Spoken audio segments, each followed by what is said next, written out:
le slogan était clair. Djub, djubal, djubanti. Mais actuellement, on sent nettement que aujourd'hui, le peuple assiste perplexe à un marathon institutionnel. Parce que tantôt, on ne peut pas voir askan wi seen xel dafa dalul bërki démb yaa ngi woon assemblée nationale tey yaa ngi fii au dialogue. Donc monsieur le ministre, comment une institution nan la mën a amee ñaari posture bu fekkee ñaari posture nga am démb nga nekk assemblée nationale pour une loi tey nga toog fii woote dialogue loolu question mu lay laaj la. Ma deuxième question, en regardant la salle, on ne peut pas certifier à 100% que le dialogue a réussi. Pour moi, ce dialogue est un échec, franchement parlant. Vous faites que nous avons une élection transparente, monsieur le ministre. Nous devons remobiliser les acteurs. Parce que, en regardant la salle, avec tous les partis politiques qui présentent dans ce pays, les filles ont compté 15 ou 20 partis. Saluons-le. Vous n'êtes pas l'avocat du diable de saluer. Je vous respecte bien. Je vous aime bien.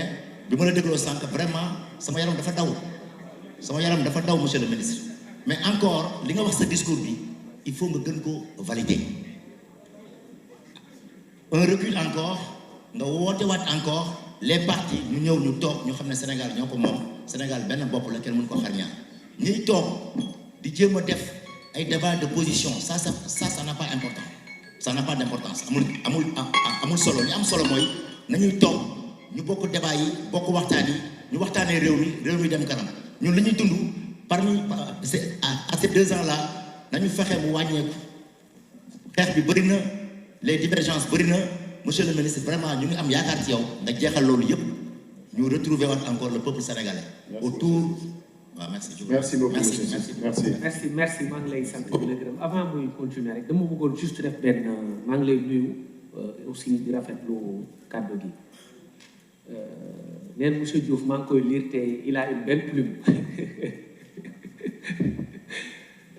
En fait, la présence du ministre de l'Intérieur à l'Assemblée procède d'une tradition républicaine. Quand les députés prennent l'initiative de la loi, conformément à la Constitution, l'exécutif day ñëw toog. Donc c'est à déconnecter de ça. Quand l'exécutif propose, le législatif propose une loi, l'exécutif day toog. Et ce n'est pas une initiative de l'exécutif parce que n'est pas le projet de loi, mais proposition de loi là. Donc, loolu moo tax bi ñu defee proposition de loi ministre day ñëw toog loolu kese moo tax ñu nekkoon fa waaw merci. Allez-y.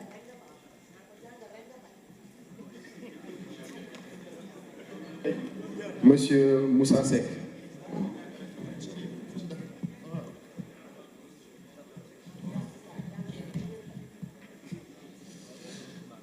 Assalamu alaikum, Monsieur le ministre de l'Intérieur, Moussa Seck, président du mouvement La Voix du Peuple. Le mouvement La Voix du Peuple, c'est un parti qui a obtenu son récépissé en 2023. Je suis aussi membre de la coalition Diomaye Président. Il faudrait saluer en réalité cette volonté de perpétuer cette tradition démocratique, de dialoguer. Effectivement, le lien entre le dialogue et la démocratie est fondamental. J'ai lu quelque part que une démocratie se mesure fondamentalement et en grande partie par sa capacité à organiser des débats, à organiser des dialogues sincères à grande échelle.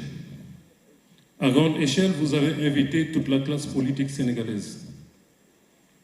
Je ne fais le procès de personne, mais je pense, c'est un avis personnel, que accepter la démocratie, c'est effectivement accepter le dialogue. Mais nous allons, comme vous l'avez dit tout à l'heure, respecter les avis divergents. Il faudrait aussi rappeler, je pense qu'il est important de rappeler que démocratie ne signifie pas forcément majorité qui écrase, mais plutôt un dialogue permanent. En tant qu'ancien militaire et aujourd'hui acteur en sûreté et en sécurité, moi je crois à une chose, c'est l'anticipation, c'est la prévention. Il est important aujourd'hui, je pense, d'anticiper les choses. J'ose espérer que ce dialogue rentre dans ce cadre-là. C'est-à-dire prévenir des crises, éventuellement une crise institutionnelle. Sénégal, depuis 2020, mi ngi dund ay crise. Il y a eu la crise sanitaire qui est mondiale. Après, mu am crise politique, malheureusement. Mais tey yaakaaruma ni beneen crise suñu réew dina ko mën a attan que peuple sénégalais dina ko mën a attan. Vous savez, malheureusement, je dis malheureusement, parce que le contexte est tellement compliqué que ce n'est pas évident, la charge de la sécurisation de la démocratie, la sécurisation de la Constitution, c'est important. Bon, malheureusement, c'est fini. Beneen question, de toute façon, ça a déjà été posé, mais tous mes encouragements à vous et à tous. Merci beaucoup, M. Seck. Nous donnons la parole à M. Babacar Ndiaye, PVC.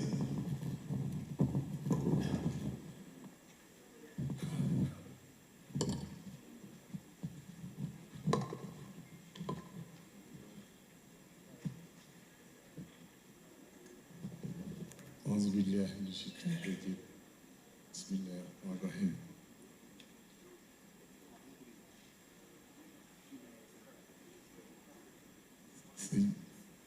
man أعوذ بالله من الشيطان الرجيم بسم الله الرحمن الرحيم gannaaw bu ma leen nuyoo monsieur le ministre gannaaw bu ma leen nuyoo ak sa camarade li nga àndal ci bis bi nga xam ni yaa ko woote muy bis boo xam ni yaakaar naa ñi ko rafetlu moo ëpp ñi ko rafetluwul maa ngi dugal tam sama collègue yi ma fa bokk ak tase bi yëpp bu ma seen ku ñu dema fekk la fa nga nekk jox la loxo saafante ak yow ndax ñu ci bari seq lañ ko démb bërki démb mosuñu tay itam ci luy doxal réew mi ak luy doxal démocratie sénégalaise li ci am solo nag mooy ñu bàyyi xel ni dara gënul nañ ko def junne nañ ko waxtaane lii moom ndokk ba nga xamee ni yow yàlla xiir na la ci te démb ak bërki démb xaa ñi la miinul ak ñi la xamul waaye lii weesu yëpp dalal na suñu xel ci suñu tey waaw ndax lu dama sa dégg lu nekk nañ ca daan taxawee wax dëgg yàlla gisuñu mu soppi ko benn yoon au contraire dafa renforcé wu naagu nag moom jarul li am solo mooy boo nee ci waa am na ku ko wax sànq ñu tàmbali lañ ci bisimilahi rahmaani rahim buñ ci àggee jàmm ñu àgg ci alhamdulilahi rabbil alamin fexe ba réew mi yëpp ku ci nekk gis ci boppam dégluñ te xelante te ñuy muñalante ak di sàkku jàmm ak salaam ndax dafa bari loo xam ne tey am na ci biir dara du ko yàq ñaareel lu weesu yéex a waxtaan mooy lépp communication mooy lépp bari na loo xam ni weesu ngeen ko ci ay liggéey te ñu néew ñoo ko xam loolu nag lu mën a ñàkk la ndax amul njëriñ bu bari nii ci population bi nii ci yéen gouvernement bi dafa metti nag ki seen façon ndax da ngeen di ay citoyen comme ñun de war a am bëgg am bañ ba pare nekk ay kilifa ci ñun bari ko si lépp nag tënkal naa la ko am ci waaw lépp nag tënkal nañ ko suñuy parti réfléchir nañ ci biir ak ci biti ci instance yëpp parti de la vérité concerté pour un Sénégal en avant donc je suis le père fondateur Babacar Ndiaye Kër Khadim di leen gërëm di leen sant te itam di déglu seen kàddu ci lépp loo xam daal yëg nañ ko wala yëguñu ko contribution yi yuñ ci mën a def rek suñu sañoon ngeen wala nañu ko ni yëg ngeen ko te amal na leen njëriñ loolu lu ama solo parce que ay nit a koy xalaat bismillah di nuyu.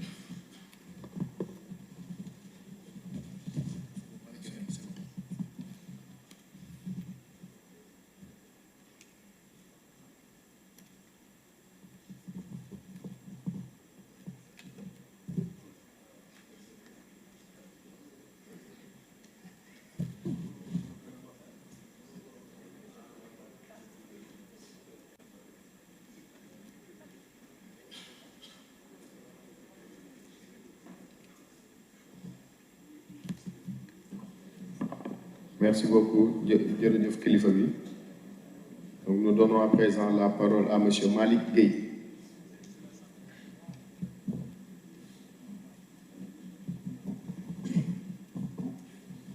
Merci beaucoup, monsieur le ministre de l'Intérieur.